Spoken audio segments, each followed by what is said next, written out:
आप में से ऐसा कोई भी नहीं होगा कि लता जी के बारे में ना सुना हो।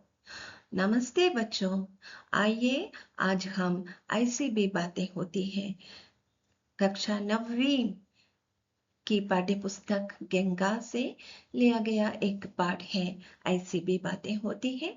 ये तो लता मंगेशकर के साथ यतीन्द्र मिश्र जी के द्वारा किया गया साक्षात्कार है। आइए इसके इसी सॉल्यूशन हम सीख लेंगे। चलो शुरू करें। देखिए, पहला प्रश्न लता जी के पिताजी से संबंधित है। वे दीनानाथ मंगेशकर जी महान स्टेज परफॉर्मर थे और शास्त्रीय संगीतकार भी थे। बचपन में लता जी और उनके भाई बहन के द्वारा कुछ शरारत हो जाती तो उन्होंने उसका हल कैसे निकाला था। देख लीजिए, प्रश्न इस प्रकार है कि पिताजी उस समय पूछते थे, समझ गए ना? इसके बाद वे कहते थे कि अच्छा अब जाओ, बाहर जाकर खेलो। ये प्रसंग पारिवारिक अनुशासन यानी डिसिप्लिन इन द फैमिली और स्नेह यानी लव, इसका संतुलित रूप था, इसका संतुलन का प्रतीक था। कैसे?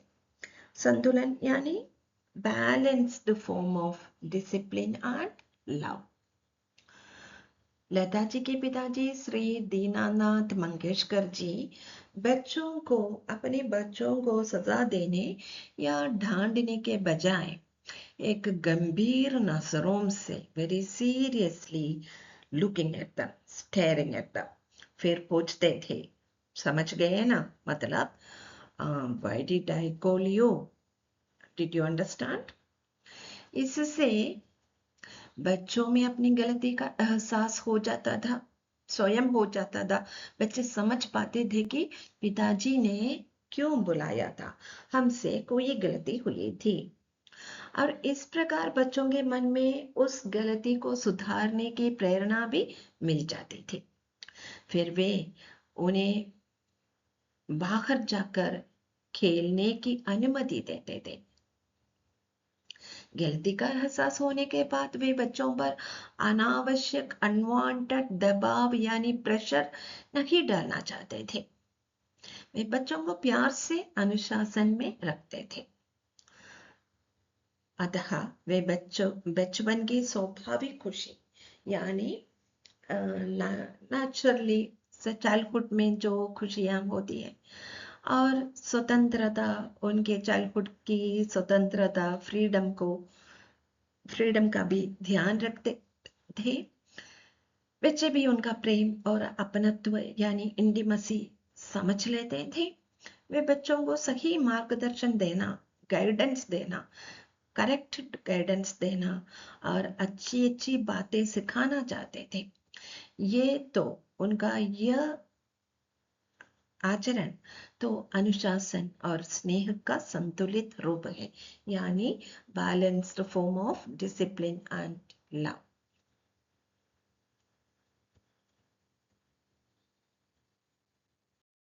दूसरा सवाल भी उनके पिताजी पंडित दीनानाथ मंगेशकर जी के व्यक्तित्व से संबंधित है। उनके व्यक्तित्व से लता जी के जीवन में, लता जी के की जिंदगी पर क्या क्या प्रभाव पड़ा। उन्होंने अपने पिताजी से स्वाभिमान का पाठ पढ़ा, सेल्फ एस्टीम, सेल्फ रेस्पेक्ट, आत्मसम्मान का पाठ पढ़ा।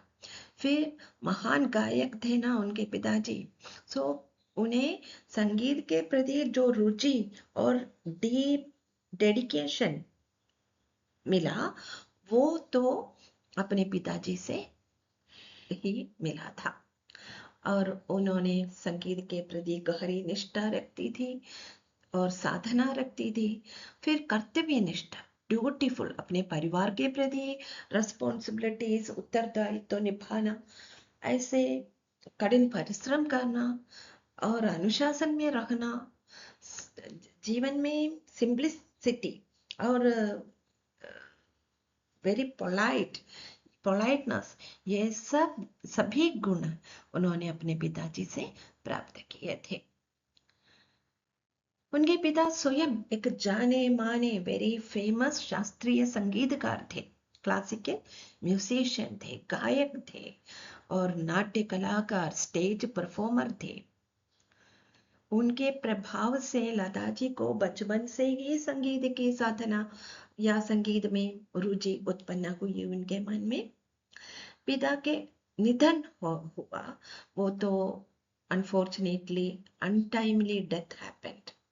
तो उन्होंने परिवार की पूरी जिम्मेदारी अपने कंधों पर उठाई लता जी ने। उन्होंने विपरीत परिस्थितियों में हार नहीं मानी, ये गुण भी अपने पिताजी से प्राप्त किया था। वे अपार सफलता प्राप्त करने के बाद, ग्रेट सक्सेस के बाद भी उनका व्यवहार सरल और विनम्र बनी रही। सरल यानी सिंपल और विनम्र यानी वेरी पोलाइट। समझ लिया ना? आइए तीसरा प्रश्न देख लीजिए। मैंने अपने पिताजी का नाम थोड़ा ही सही मगर आगे बढ़ाया।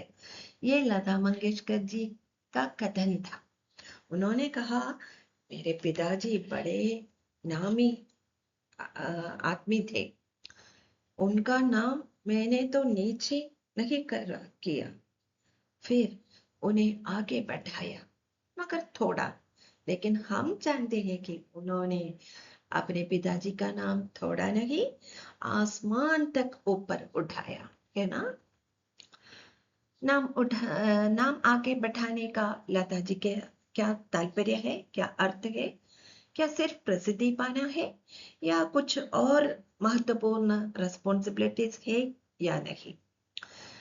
इसके उत्तर हम इस प्रकार लिख लेंगे कि लता जी के लिए नाम आगे बढ़ाने का अर्थ केवल प्रसिद्धि यानी यश पाना नहीं।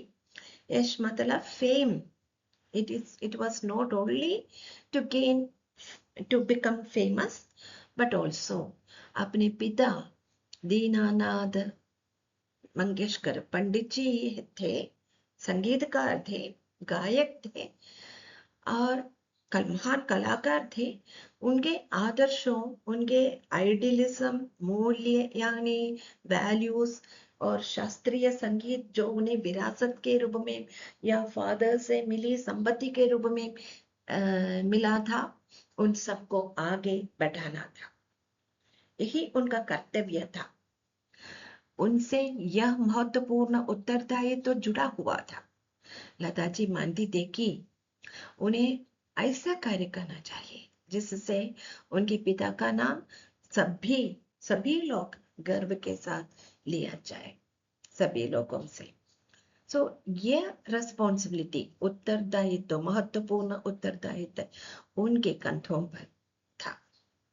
इसलिए उन्होंने संगीत को सिर्फ कमाई का साधन न मानकर उसे एक साधना, डेडिकेशन या डिवोशन के रूप में पूरी ईमानदारी से, पूर्ण समर्पण भावना से के साथ निभाया। उन्होंने अपने गायन की गुणवत्ता, द क्वालिटी ऑफ सिंगिंग, उसके साथ कभी समझौता या एनी एडजस्टमेंट उन्होंने नहीं किया। कठोर परिश्रम करके, अनुशासन का पालन करके पिताजी के द्वारा स्थापित परिवार के नाम को उन्होंने आगे बढ़ाया, सम्मान दिलाया, gave more respect, she made it more honorable।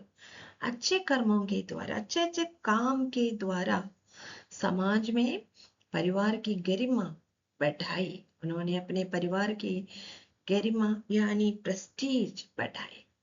उन्होंने हमेशा नैतिक मूल्यों को बनाए रखा, moral values।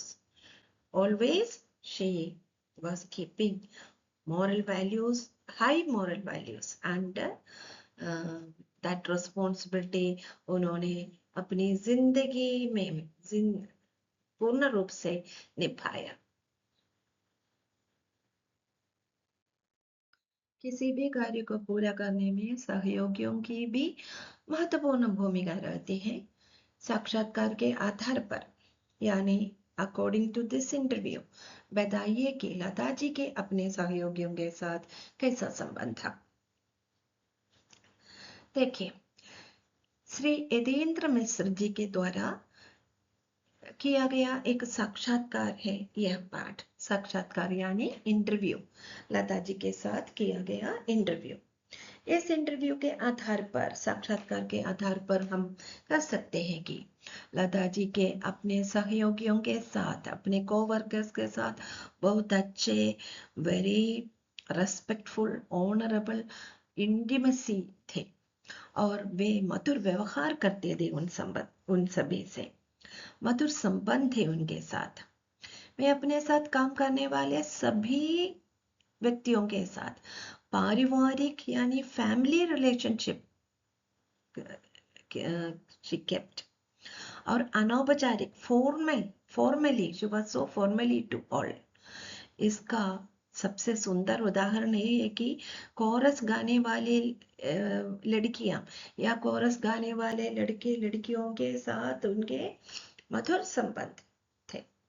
फिर वे उनके घर आते जाते थे, लता जी उनके साथ जमीन पर बैठकर बातें करती थी, उन्हें खाना बनाकर देती थी। वे अपनी सफलता का श्रेय, the credit of her success, स्वयं को नहीं मानती थी।